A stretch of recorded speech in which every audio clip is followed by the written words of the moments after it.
Guys, nag-ihaw ako ng talong. Magluto kasi ako ng ginataang talong at kamatis na may pritong isda.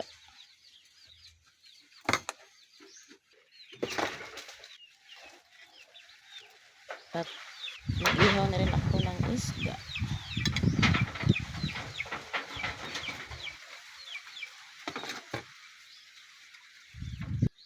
Yan ang talong. Tapos ko ng balatan.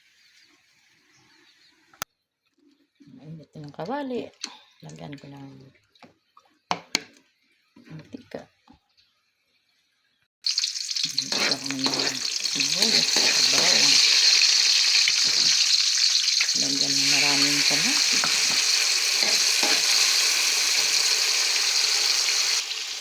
At ilagay ko na rin yung leftover na pritong isda. At ilagay ko na rin yung inihaw ng talong.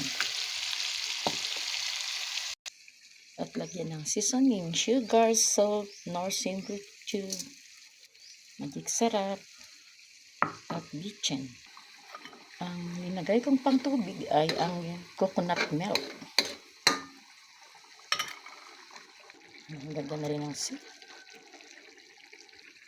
at lagyan na rin ng sibuyas daon. Guys, luto na yung ginataang talong at kamatis na may pritong isda. Kain tayo!